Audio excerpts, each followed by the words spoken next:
Someone's in the back seat!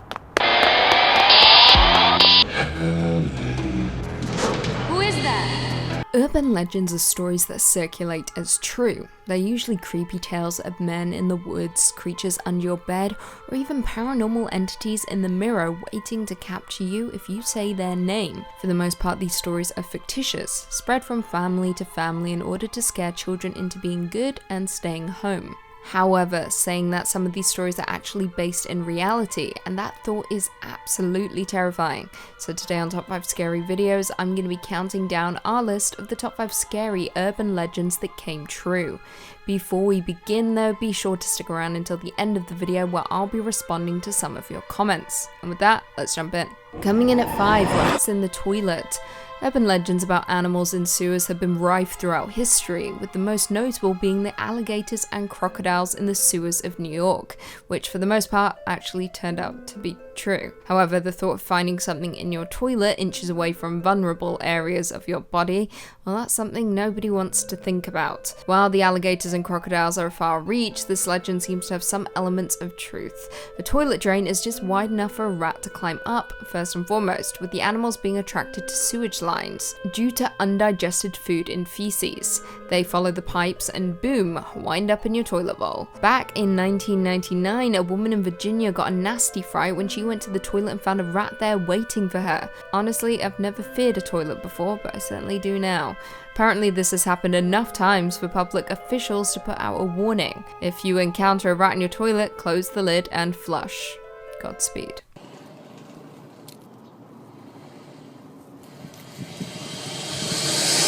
Coming in at number 4, the Bunny Man. The Bunny Man is an urban legend that originated in Fairfax County, Virginia back in 1970. The legend has many variations, but for the most part involves a man wearing a rabbit costume who attacks people with an axe or hatchet.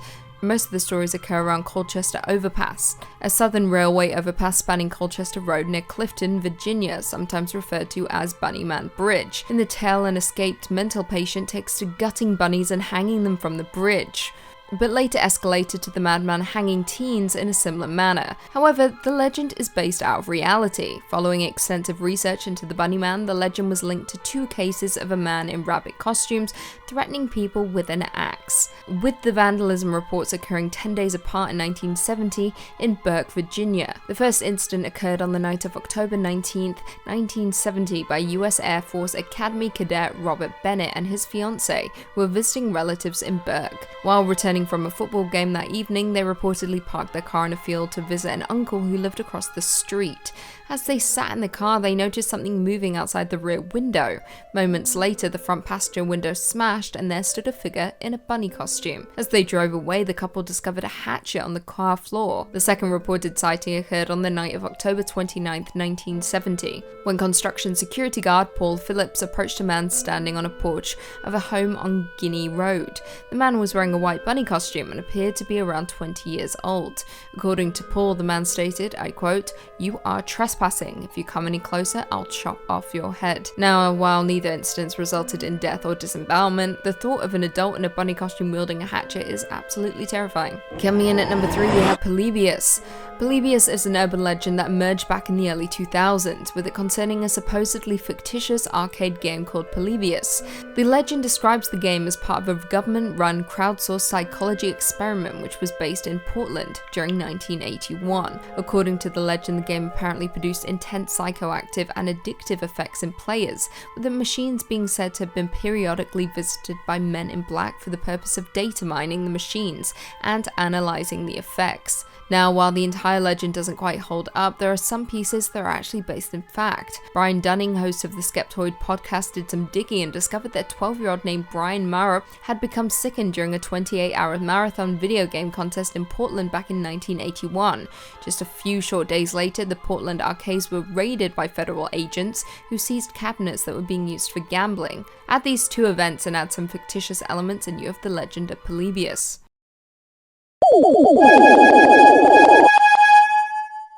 Coming in at number 2, we have Candyman. The Candyman is an urban legend that tells the story of a murdered slave who returns from the dead in search of revenge if you say his name 5 times. In 1992, a Candyman movie was released based on the short story The Forbidden by Clive Barker. This in turn sparked 2 sequels, as well as a slew of paranormal games that friends dare each other to play. According to the urban legend, if you look into a mirror and chant the name Candyman 5 times, he will appear behind you and kill you with his hook. Now, although this is a legend and you will likely not invoke him by saying his name, there is some reality to the story. In the Candyman movie, after saying his name 5 times, Candyman breaks through the medicine cabinet in a bathroom in order to kill his victim. This part is factual, believe it or not. Back in 1987, the Chicago Reader published a story about Ruth McCoy, a woman living in a Chicago housing project who called 911 insisting she was being attacked. When responders arrived, they found her shot body, with investigators determining that her assailants had gained access to her unit by climbing through her medicine cabinet, which adjoins the apartments. The complex was supposedly built that way so that plumbers could attend to leaks by simply removing the cabinet to reach the pipes. However, this in turn resulted in people using this method to burgle and murder. Absolutely terrifying. And finally, coming in at number 1, we have Cropsey. Once upon a time, Cropsey was a mere urban legend, the boogeyman of Staten Island in New York City. Cropsey was rumored to be a homicidal madman who had escaped from a mental institution and had a hook for a hand, who supposedly hunted children and dragged them back to the tunnel system under an abandoned hospital. Parents would often use Cropsey as a way to frighten their children into being good and staying close to home. The urban legend became so popular it inspired a 1981 slasher movie called The Burning, which very quickly became a cult classic. However, what was thought to be fiction quite quickly became reality. In the 1980s, Cropsey came to life in the form of a deranged killer who really did kidnap children. He was called Andre Rand. Rand was a janitor at the Willowbrook State School on Staten Island, which would eventually be closed in 1987 due to corporate punishment and rampant sexual abuse. In 1981, Holly Ann Hughes did not return home after going to the store to buy soap. Rand supposedly pulled up, pulling Holly into his car and driving away. Then again in 1983, 11-year-old Thais Jackson was reported missing after her mother had sent her to purchase food. She never returned. She was last seen exiting the Mariners Harbor Motel in Staten Island days after Rand had been released from prison. Then in 1987, Jennifer Schweiger was reported missing, and her body was later found underground after a 35-day search. Rand was ultimately convicted of the crime. A documentary about the madman was made entitled Cropsey, in which they speculate that Rand may have been involved with Satanism and provided the children to be sacrificed. Ultimately, Rand was sentenced to 25 years to life in prison, with eligibility for parole in 2037, at which time he'll be 93 years old. Well, there we have it. Do you guys agree with our list? Were there any scary urban legends that we missed? Leave us all your thoughts and feelings in the comments down below, and perhaps we can do a part 2. Before I go though, I just want to respond to a few comments from one of our last videos. Top 5 scary horror movies that are haunted. Ramel Lowry said, "Hey Lucy, are you related to the Dark Goddess, the Morrigan?" I am the Morrigan, come on, let's get with it. Richard Clark said, "Sorry to pull you up, Lucy, but Heather O'Rourke actually died after filming Poltergeist 3, not 2. Yes, I am sorry, I got that information incorrect. I can't be perfect all the time. I am mostly never perfect, but thank you for letting me know. That is my bad. I apologize." Barza Romanov said, "I heard that the filming of The Craft had paranormal activity throughout the filming." I have never heard about that, but good to know. I'm a big fan of The Craft. I love that movie. And I wouldn't be surprised to know that there's paranormal activity going on there. I mean, the they did in that film, light as a feather, stiff as a board, we all played that game. Karen, no last name, said, "My brain. Yo, let's watch creepy stuff at 2 a.m. Look, Karen, that's my brain 24 hours a day, 7 days a week. Imagine that. You're lucky. Sad Seal said, "We want to see Lucy McPhee moving." Well, I'm sure in a few weeks or so you will see me once again on camera moving my arms around, and you'll be very upset with the amount I move my hands, because you guys feel the need to tell me every time that I move my hands too much. Sydney Combs said, "Great video as always. Let's keep the Heather, Heather, and Heather going." Yeah, let's put it in every single video. Heather, Heather, and Heather. Heather's is honestly iconic. Lilith Gold said, "My greatest fear is being swallowed by a whale too. Lol, I've had that irrational fear since I was a kid."